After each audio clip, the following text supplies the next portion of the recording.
Now let's get to John from Canada, who wants to talk to us. John, you are live on Truth Wanted. What's going on? Hi, Dan. How are you? John, I'm doing great. How can I help?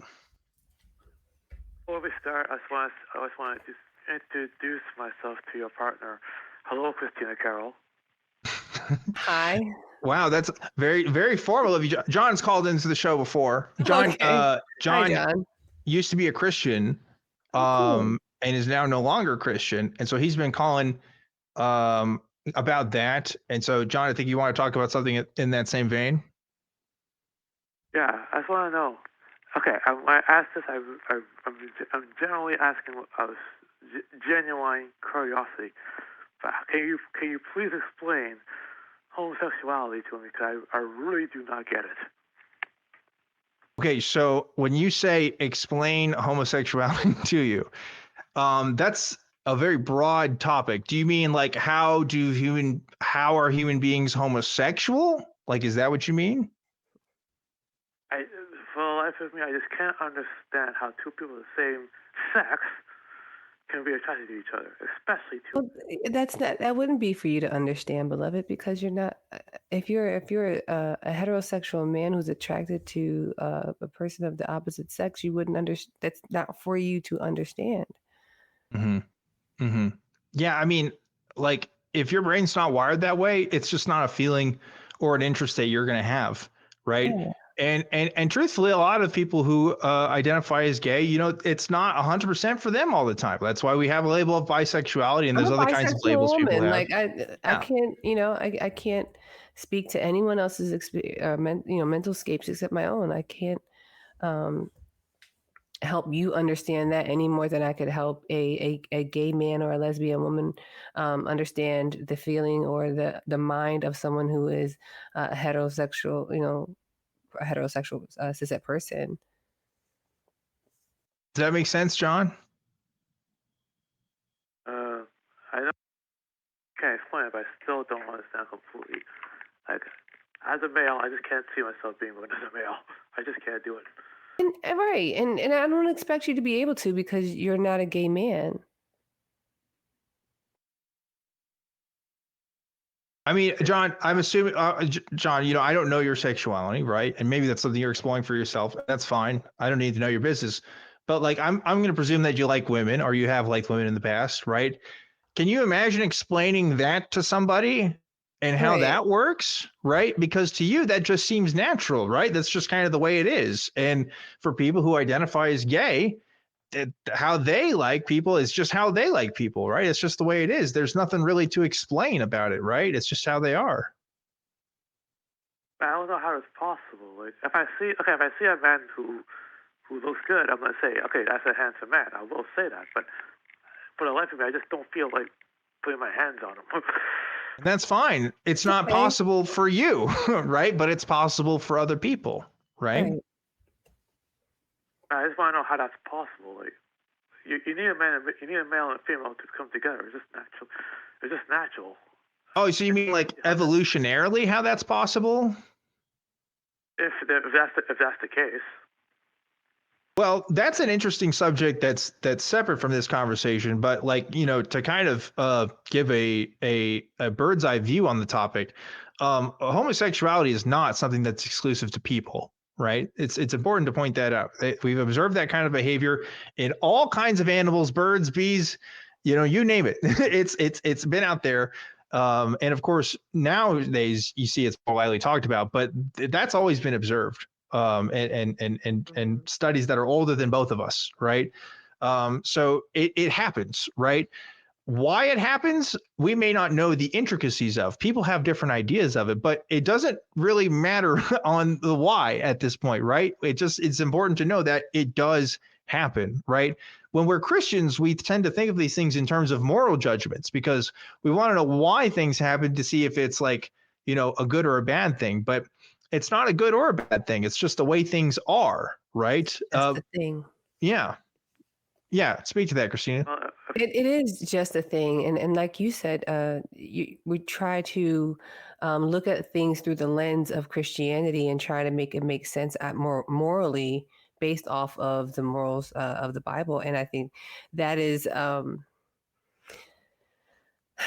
that is challenging in and of itself when we're talking about morality in the Bible, right? But it's not a I don't want to confuse the matter itself, but it's not something that you're going to understand, right? The sexuality of a person that it doesn't identify the same way that you identify, and you're not supposed to, right? But if you're looking at it from a moral standpoint, whether it's right or wrong or something like that, the Bible is used to demonize the members of the LGBTQIA plus community. But if you posit that, and I won't dive into the scriptures about whether this means this or this means that, but if you posit God to have created all things, then God created the members of the LGBTQIA plus community as well, and he created all things, and in that he said that it was good. So I'm good as far as I'm concerned, with or without God, but I think you have to leave room for that. If I was still a Christian, I would say that I guess a Christian would say that homosexuality is a deviation of God's purpose, and that's the reason why He destroyed Sodom and Gomorrah. But you just told me that animals are gay, which means that if that story is true, that means He killed the animals too, because they're sinners. Yeah, that would be a Christian way of looking at it, and hopefully you see why that way is flawed, right? Do you see how that's flawed, or do you find that convincing still, John? Well, a Christian would tell. I know. Just now I realized a contradiction. A Christian would say that humans and animals are two completely different creatures, and one is not the other. But Yes. yet they also, but in the same breath, they're going to say that the animals are sinners, just like humans. Like they want to have it both ways. That's true, John. Yep. And you know something, and you know, and I know that you're still deconstructing, you're still figuring stuff out on all this, but Christians tend to have a hierarchy in gender and also in the relationship with animals. So Christina alluded to this earlier, but men are basically, for all intents and purposes, above women in most respects when it comes to Christianity, right? Like they'll pretend like it's different, and but they really are. I'm sorry, they'll pretend like it's the same. They'll pretend like they're equal, but in all intents and purposes, they really aren't, right? And one of the reasons why Christianity demonizes homosexuality in the way that it does is because homosexuality actually challenges that norm in a very particular way, right? Because homosexuality challenges, by its nature, gender norms, specifically gender norms that Christianity has tried to enforce, right? And so when you realize, oh, a man can be with another man and they can be happy and be fine and be good people, or a woman can be with another woman in the same way, or there can be people in poly relationships and also be fine, right?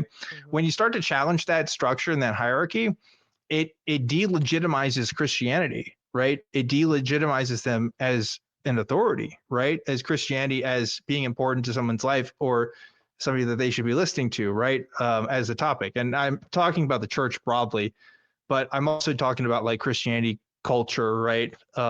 As like informing people's like worldview. So, that's why Christians harp on this stuff so much.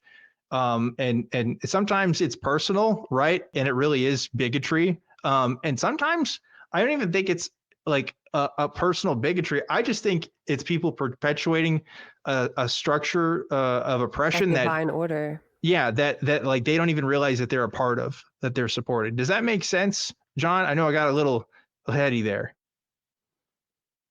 It does make sense, and like I said, if someone is gay, that's their business. I just find it weird.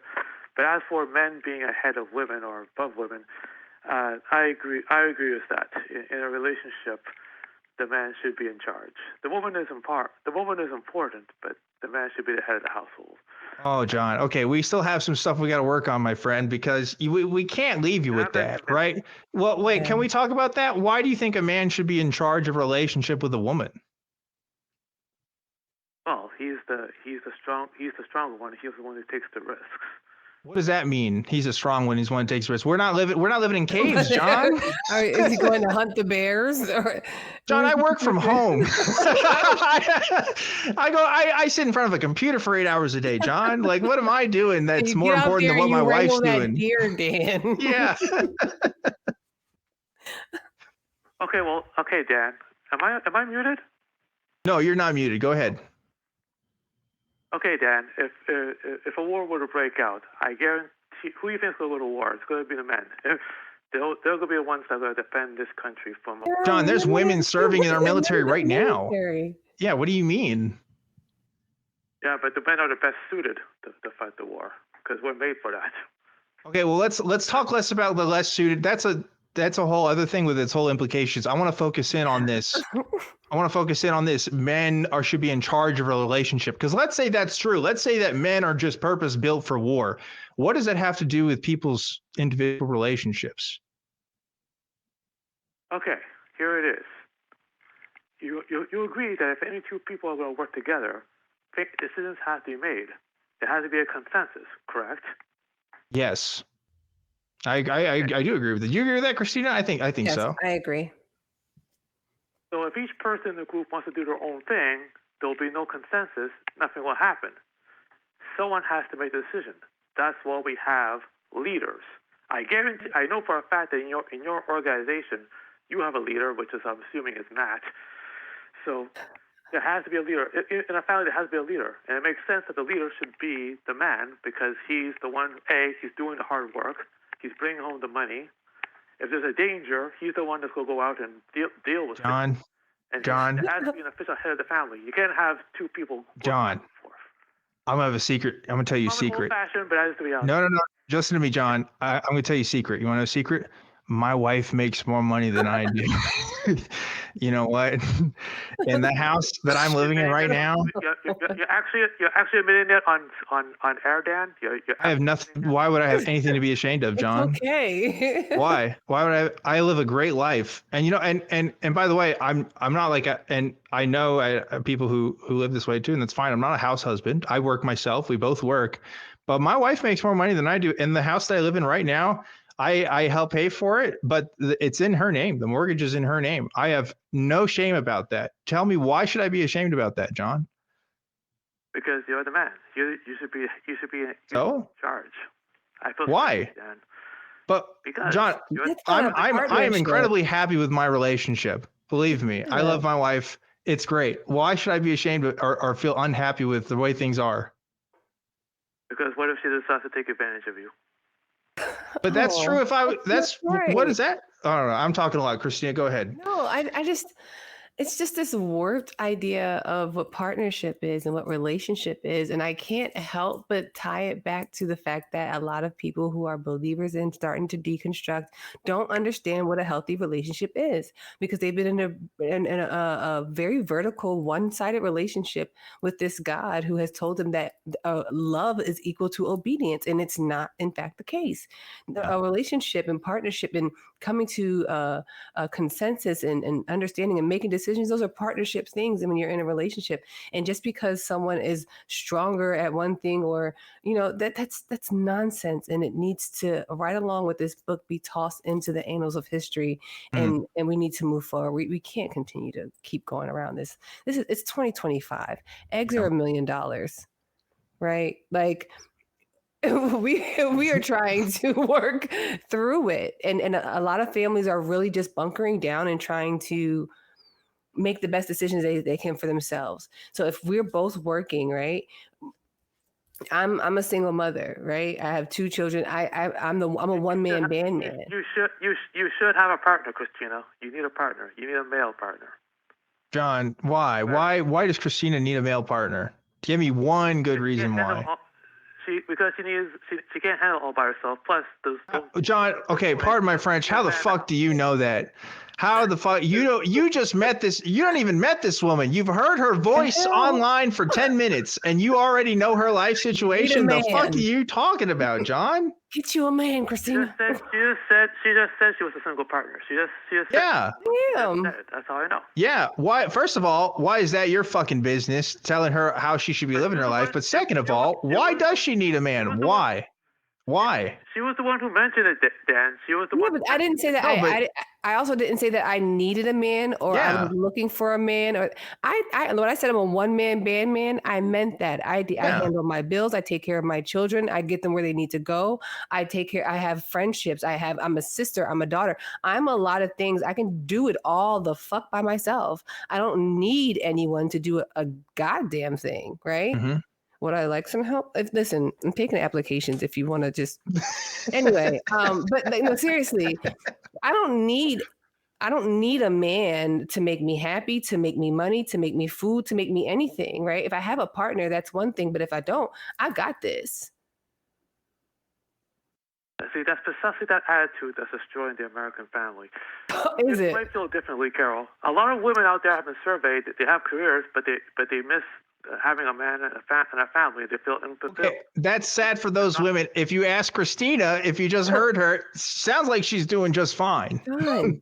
right? You're making a big generalization here. She might change her mind, Dan. In 5 years, she might not feel the same. And John, I really hope you change your mind in 5 years or sooner than that, actually, because that's a lot of it's like seething with misogyny, and I hate that for us. I hate that the patriarchy has is the way that it is. But I hate this idea. I hate this idea of patriarchy. Men and women are partners. We should be working together. We make. But John, what you described right now, yeah. What you described just now is not a partnership. You said a man should be in charge and make decisions regardless of, what other people think, which is not a partnership. That's not consenting. I don't need to be with my relationship with my wife. It doesn't have to be one person making all the decisions. We can make all of our decisions mutually, and that's fine. There's nothing man-centric about that. Okay, and what if you want one thing and your wife wants the other? What are you gonna do? Well, we figure it out, and that's life. That's all it is. Life is a bunch of decisions that you have to make. If you have a partner, y'all making them together. If you're by yourself, you're making them on your own. It's like this. We keep overcomplicating some of these things. Like you either going to work together or you're not. If you have a partner that supports you and y'all are growing together and it works out, great. If not, and you got the wrong partner, find another one. The fuck? Yeah. And John, I'll tell you what I'm not going to do. I'm not going to say, well, wife, I'm the man, and therefore we need to go with what I'm going to do, because that's stupid. That's just dumb. That's not a good way to live life. It's like if the wife is a tax accountant. I'm going to tell you a secret. You told me a secret. Now I'm going to tell you a secret. Women, they secretly like it. They love it when a man takes charge. They've said that. They love it John, they love it when men take charge. Yeah, John, you sound like you're real good with the ladies, man. I'm sure they're all over you, dog. Like, just knocking down your door there. I'm glad we agree, Dan. Anyway, I think I should let you go because there are no speakers. But nice speaking with you. I think that's a good idea, John. I'm going to let you go. Good luck in your relationships with people, because you certainly need it. Okay. I hope you think about this conversation and realize this is not a good path. Not it. Geez. Keep deconstructing, friend. Keep deconstructing. Oh, John.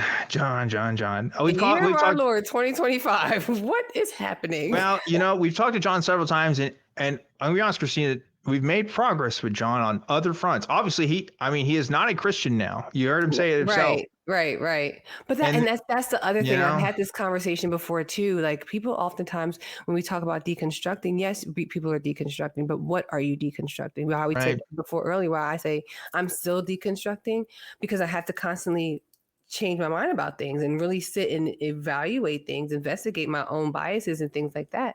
But some people aren't. Some people are only deconstructing the text itself and trying to figure out that aspect of it.